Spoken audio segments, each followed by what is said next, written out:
নমস্কার দর্শক বন্ধু, জ্যোতিষ শাস্ত্রের এই বিশেষ অনুষ্ঠানে আপনাদের সকলকে স্বাগত। 2025 অক্ষয় তৃতীয়া।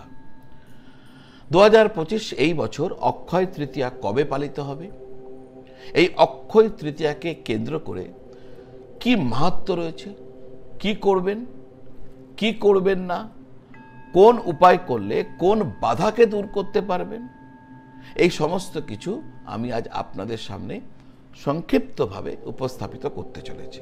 শেষ পর্যন্ত সঙ্গে থাকবেন। হয়তো আপনি অনেক নতুন তথ্য জানতে পারতে পারেন, যেগুলো হয়তো আপনার কাজে লাগতে পারে, যা এই তিথিকে কেন্দ্র করে আমি আপনাকে বলতে চলেছি।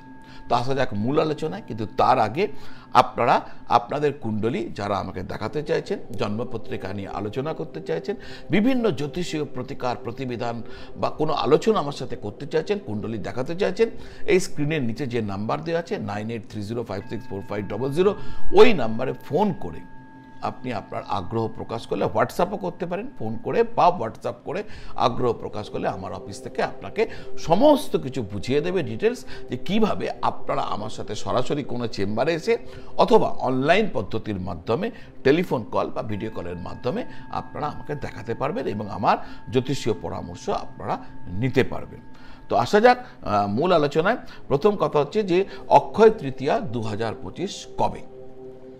দেখুন, প্রতি বছর বৈশাখ মাসের শুক্লপক্ষের তৃতীয়া তিথিকে অক্ষয় তৃতীয়া তিথি বলা হয়। এই দিনটিকে অত্যন্ত শুভ বলে মনে করা হয়।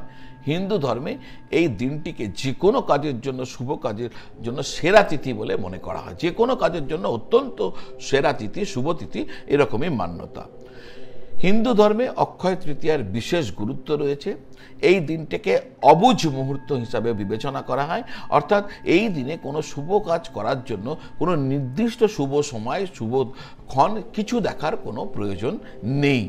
তো দর্শক বন্ধু, তবুও পঞ্চাঙ্গ অনুসারে এই বছর বৈশাখ শুক্লা তিথি 29 এপ্রিল বিকেল 5:31 থেকে শুরু হবে এবং পরদিন 30 এপ্রিল দুপুর 2:12 পর্যন্ত চলবে। তাহলে অক্ষয় তৃতীয়া কবে, 29 না 30? অক্ষয় তৃতীয়াকে আপনাকে 30 তারিখে ধরতে হবে। কেন 30 তারিখে ধরতে হবে? তার কারণ হচ্ছে এইটাই, যে তিথি সূর্য দেখে তাকে বলা হয় উদয়া তিথি।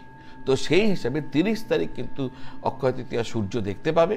তো সেই কারণে সূর্য উদয় দেখতে হবে, তাই তাকে উদয়া তিথি বলে। সুতরাং 30 এপ্রিল হচ্ছে পালিত হবে অক্ষয় তৃতীয়া।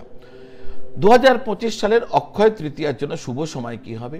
যারা পুজো করছেন, অক্ষয় তৃতীয়াতে পুজো করবেন, তাদের জন্য শুভ সময় হবে সকাল 6:07 থেকে দুপুর 12:37 পর্যন্ত পশ্চিমবঙ্গের সময় অনুযায়ী। পূজার শুভ সময় সকাল 6:07 থেকে দুপুর 12:37 পর্যন্ত। যারা এই দিন সোনা কিনতে আগ্রহী হন, দেখুন, আমরা সবাই ধনতেরাসে সোনা কেনার জন্য অনেক কথা শুনেছি, কিন্তু অক্ষয় তৃতীয়াও কিন্তু সোনা কেনার জন্য একটা অত্যন্ত সেরা তিথি। অক্ষয়, এর মধ্যে সব কিছু রয়েছে, যেখানে কোনো ক্ষয় হয় না, অর্থাৎ আপনার সম্পত্তি দিন প্রতিদিন বাড়তে থাকে। এই মান্যতা থেকে এই অক্ষয় তৃতীয়াতে লোকে সোনা কেনেন। আর আপনার জন্য সোনা কেনার শুভ সময় 29 এপ্রিল বিকেল 5:31 থেকে পরদিন 30 এপ্রিল দুপুর 2:12 পর্যন্ত।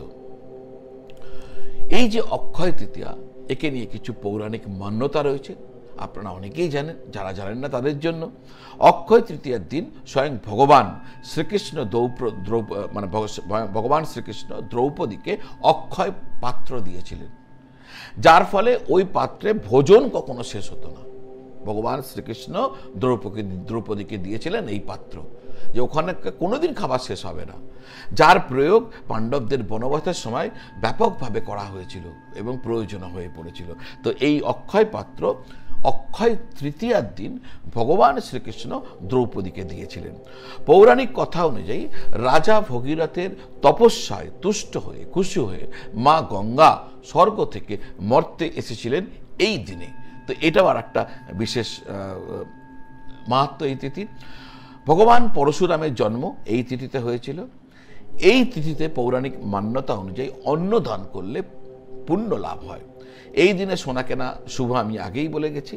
সোনা কিনলে পরিবারে সমৃদ্ধি, পরিবারে সৌভাগ্য নিয়ে আসে এই কেনাকে। যদি আপনি কিনতে পারেন। হিন্দু ধর্মের দানকে অত্যন্ত গুরুত্ব দেওয়া হয়, তাই অক্ষয় তৃতীয়ার দিন যে আপনি দান করেন সেই দানের যে পুণ্য তাকে অক্ষয় বলে মনে করা হয়। এই দিনে গরিব দুঃখীকে, অভাবী ব্যক্তিদেরকে শস্য যেমন চাল, গম, মুগ, ডাল, চিনি ইত্যাদি, জল, গবাদি পশু, মিশ্রি, গুড়, ঘি, ফল, জামা কাপড়, জুতা, প্রয়োজনীয় সামগ্রী এগুলো আপনি দান করতে পারেন যদি আপনার সামর্থ্য হয়। এগুলো অক্ষয় তৃতীয়ার দিন দান করুন। এই দানের যে পুণ্য কখনো ক্ষয় হয় না। একইভাবে এই দিনকে আপনি কিছু মন্দিরেও দান করতে পারেন, যা আপনার জন্য শুভত্ব নিয়ে আসে। এই দিনে করা ধর্মীয় আচার, উপবাস এবং পূজার ফল বহুগুণ বৃদ্ধি পায়। এই দিনে বিনিয়োগ এবং ব্যবসা শুভ করার জন্য অত্যন্ত শুভ বলে মনে করা হয়। 2025 অক্ষয় তৃতীয় তিথি, এখানে আরও একটু প্লাস পয়েন্ট যোগ হচ্ছে। কি হচ্ছে? ওই দিনকে সর্বার্থ সিদ্ধি যোগও থাকছে, ফলে এটা আপনার জন্য আরেকটা প্লাস পয়েন্ট। সর্বার্থ সিদ্ধি যোগ, পাশাপাশি অক্ষয় তৃতীয়া। এই দিনে কি করবেন না?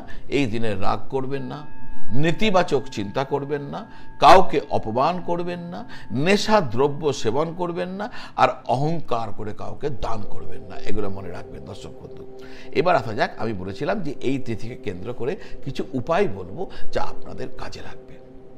দর্শক বন্ধু, অনেকের বিবাহ হতে চাইছে না, প্রচুর চেষ্টা করছেন, প্রচুর। তো আমাকে তারা ফোন করেন অনেক, আমি তো ফোনে হোয়াটসঅ্যাপে আপনাদের এগুলোকে পাই। আপনারা অনেকে আমার বিয়ে নিয়ে প্রচুর প্রবলেম হচ্ছে, ছেলে হোক মেয়ে হোক, আপনাদের প্রত্যেকের অনেকের মধ্যে এই কমপ্লেনটা, এই অভিযোগটা, এই ব্যথাটা রয়েছে যে বিবাহ হাজার চেষ্টা করেও হচ্ছে না। একটা উপায় করুন অক্ষয় তৃতীয়ার দিনে। অক্ষয় তৃতীয়ার দিন অশ্বত্থ গাছের নিচে গিয়ে দাঁড়িয়ে একটি নারকোল হাতে নিন, নিয়ে নিজের নাম গোত্র বলে ওই অশ্বত্থ গাছটিকে 7 বার পরিক্রমা করুন। তারপর ওই নারকেলটিকে অশ্বত্থ গাছের গোড়াতে অর্থাৎ নিচে রেখে দিয়ে শীঘ্র বিবাহের জন্য আপনি প্রার্থনা করুন। অক্ষয় তৃতীয়ার দিনে যদি এই উপায়টা আপনি করবেন, তাহলে এই উপায়ের ফলে আপনার বিবাহ বাধা দূর হয়ে যেতে পারে ঈশ্বরের আশীর্বাদে। আরও একটা আপনি উপায় করতে পারেন বিবাহ বাধাকে দূর করার জন্য। এই দিনে যে কোনো শিব মন্দিরে গিয়ে মাটির পাত্র দান করুন। তারপর ওই শিব মন্দিরে ভগবান শিব এবং মা পার্বতীকে পূজা করুন। তারপর ভগবান শিবকে রুদ্রাভিষেক করুন। যদি অক্ষয় তৃতীয়ার দিন এই প্রয়োগ করতে পারেন, তাহলে নিশ্চিতভাবে আপনার বিবাহের বাধা দূর হয়ে যেতে পারে ভগবান শিব এবং মা পার্বতীর কৃপায়। টাকা পয়সা একটা প্রত্যেকের জীবনে একটা সমস্যা, অর্থ সমস্যা। প্রচুর মানুষজন ভুগছেন অর্থ এই যে সমস্যা, তাকে অ্যাড্রেস করার জন্য, সমাধান করার জন্য। দেখুন, টাকার জন্য আপনাকে প্রচুর পরিশ্রম করতে হবে, তার জন্য আপনাকে রোজগার করতে গেলে প্রচুর পরিশ্রম করতে হবে এবং নিজেকে মিতব্যয়ী হতে হবে, তবেই আপনি টাকা এই যে সমস্যাকে দূর করতে পারবেন। কিন্তু প্রচুর লোক আছেন, তারা প্রচুর পরিশ্রম করেও যে কোনোভাবে তারা এই সমস্যাকে অ্যাড্রেস করতে পারছেন না, সমস্যা থেকেই যাচ্ছে প্রচুর পরিশ্রম করা সত্ত্বেও। তো তাদের জন্য এই উপায়। অক্ষয় তৃতীয়ার দিন ভগবান বিষ্ণু এবং মা লক্ষ্মীর পূজা করুন। ভগবান বিষ্ণুকে তুলসী পাতা নিবেদন করুন এবং আপনার আর্থিক সমস্যা তিনি যাতে নিরসন করে দেন তার জন্য তার কাছে প্রার্থনা করুন। অক্ষয় তৃতীয়ার দিনে যদি এইভাবে প্রার্থনা করেন, পূজা করে, সংকল্প করে, তাহলে নিশ্চয়ই আপনার এই সমস্যা ধীরে ধীরে কম হয়ে যাবে। এই দিন গোমাতাকে আপনি চারা খাওয়াবেন, সবুজ চারা। গোমাতাকে সম্ভব হলে খুব ভালো আপনি চারা খাওয়াবেন, তাহলে দেখবেন ঈশ্বরের আশীর্বাদ বর্ষিত হবে। এই তিথিতে যদি আপনি গোমাতাকে চারা খাইয়েছেন, দেখবেন আপনার জীবনে অনেক বাধা যা আসার কথা ছিল তা আসবে না, তা দূরে সরে যাবে। তো দর্শক বন্ধু, আশা করি এই ধরনের তথ্য আপনাদের কাজে লাগবে। যদি আমার এই কন্টেন্ট ভালো লাগে আপনাদেরকে, তাহলে আমার বিনম্র নিবেদন, চ্যানেলটি সাবস্ক্রাইব করবেন, বেল আইকন প্রেস করে দেবেন, আর আত্মীয় বন্ধু বান্ধব এদের সাথে শেয়ার করবেন, তাদেরও হয়তো এই তথ্য কাজে লাগতে পারে। আজ এই পর্যন্ত। আপনারা সকলে ভালো থাকুন, সকলকে ভালো রাখুন। নমঃ শিবায়।